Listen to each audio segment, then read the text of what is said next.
Hello, I'm Stuart from Inspiring City, and today I'm with David Walker at the Lawrence Alkin Gallery, and the show is Half a World Passed Me By. Hi, David.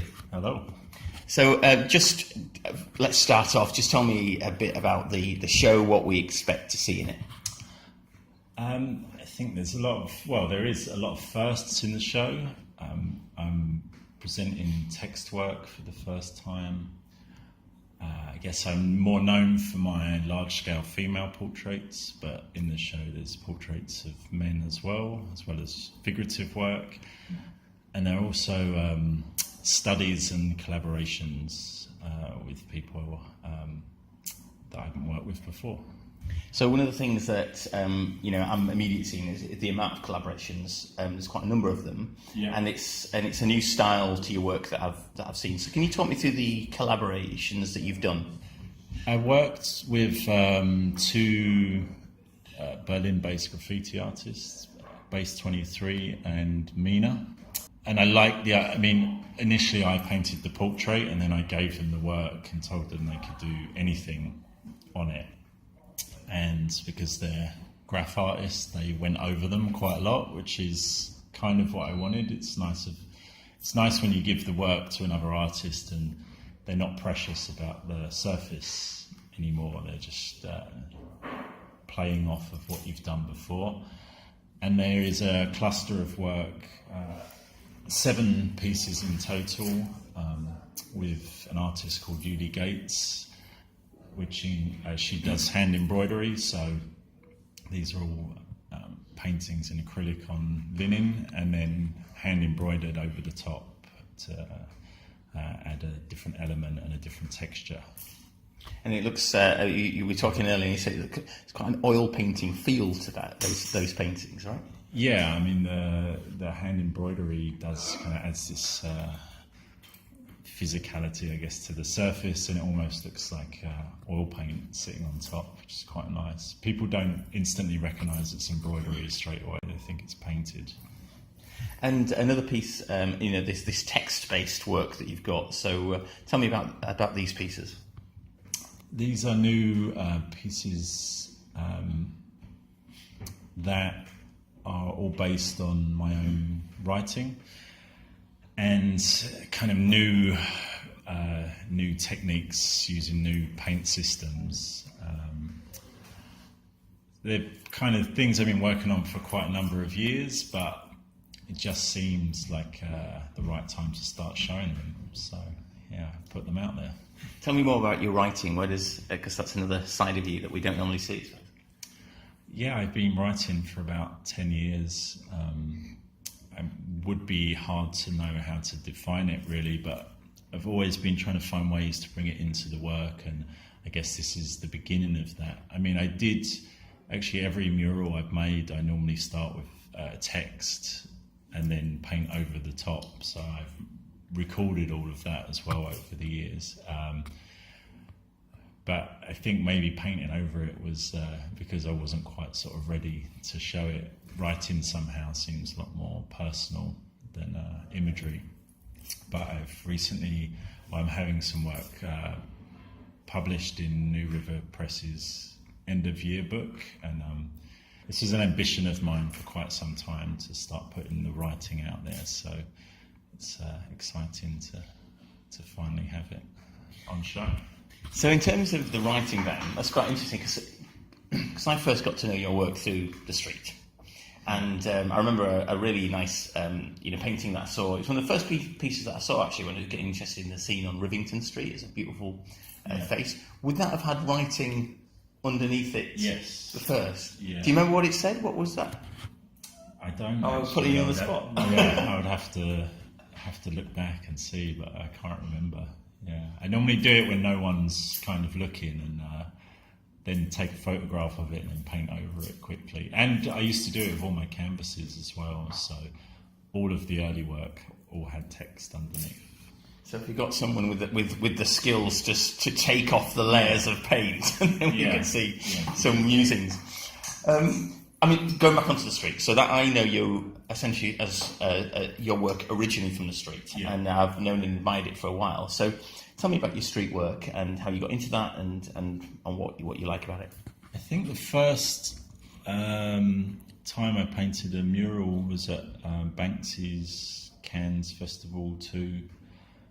I'd been doing canvas work prior to that, and it was kind of in that, I don't even know if it had the right name then, but in that kind of urban contemporary area, and a fellow artist was painting there and had shown the curators my work, and they said, yeah, if you can paint a wall, bring him down, and managed to get something up which was half decent.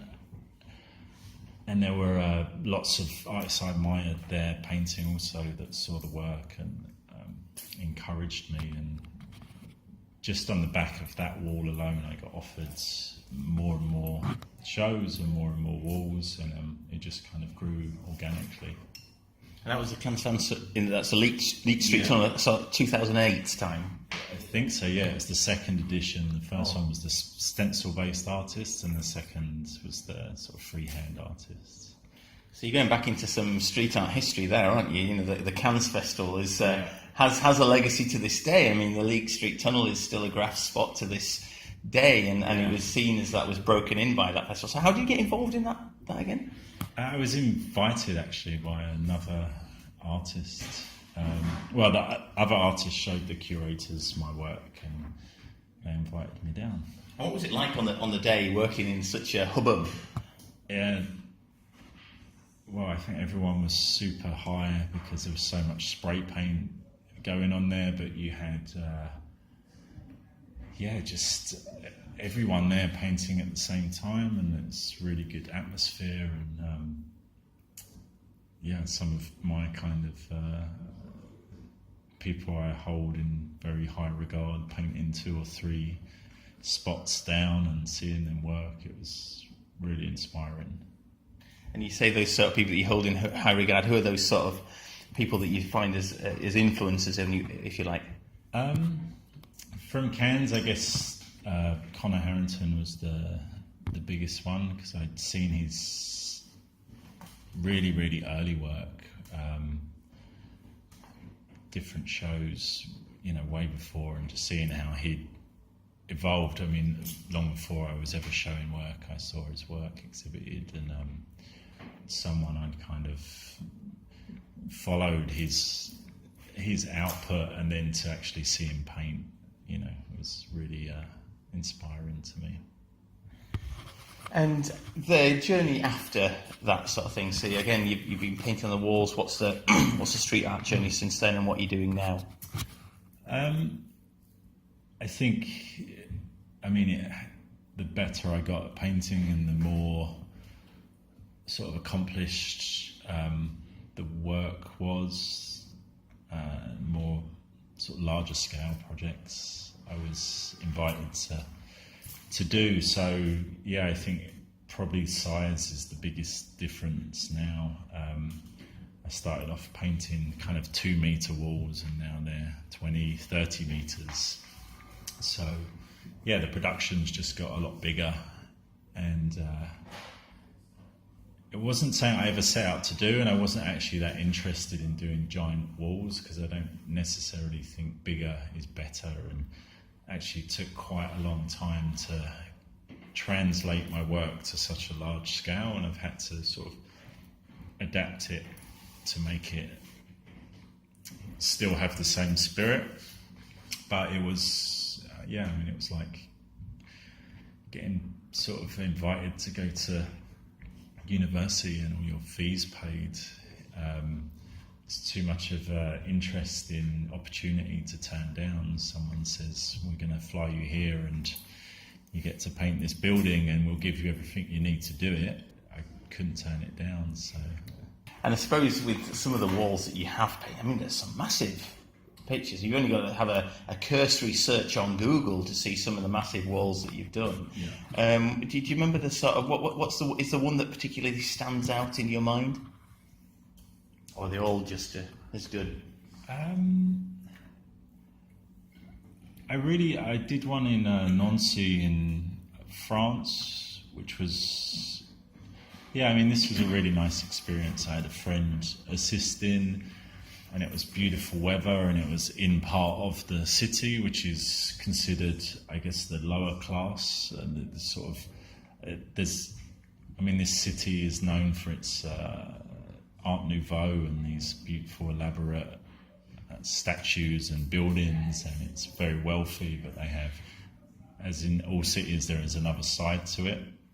And if you go 10 minutes in the other direction, it's, there's a lot of homeless people there, and it's very kind of low income and grey, and it's like a completely different place. And there was a nice initiative by the mayor to beautify this kind of area in some way, so that people could be proud of their area, and I think they've done quite a successful job of it, and the people there were really receptive to the work and happy it was there, and you had young and old kind of coming out to see it and wanted to talk about it and wanted to tell you that it was special to them now. They had something visually to be proud of in their neighbourhoods, and yeah, it's very kind of rewarding, because it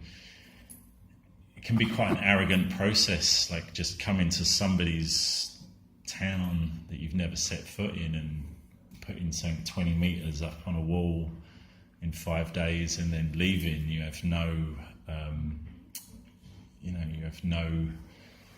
you can have no direct feedback from the actual people that have to look at it every day. So it's nice that you can get people's honest opinions, and they weren't all super positive, but most of them were very positive. And your work is well known because of the faces, the muses that you use, and it's some sort of beautiful sort of imagery and stuff. How did you? So what is it about the face that you like to paint, and why did you? How did you start all that? I've always been fascinated by painting people, and to me it was always the sort of, I guess when I was very young and I started drawing and making art, it was always the real kind of benchmark for me of who was any good, even if it was more abstract or impressionistic. Like if you can capture the human form in someone's face, you have an instant connection to that, and I thought there was some kind of magic in that. It was continually interesting to me, whereas other forms of painting I kind of go in and out of. So I started to pursue it, and then once you start, you realise it's endless, because you could paint the same face 1,000 times and you get 1,000 different paintings, and people are perpetually interesting. I don't know if it was particularly intentional, but it's never failed to engage me, and I feel like I learn every time I paint a painting, and I think I'll just continue to do that till it doesn't interest me anymore, but I can't imagine that happening actually. And who do you paint, and how do you choose your subjects? Nowadays, again, I like it to sort of happen organically, and it's people I meet. It can be randomly or through friends, or it can be friends or family, but it just has to be some kind of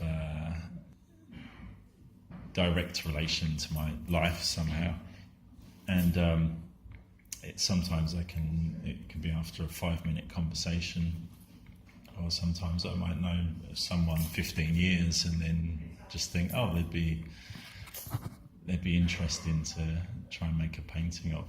So there's not normally a plan, which just and I think that seems like the best way to do it for me now. David, thanks very much. Thank you.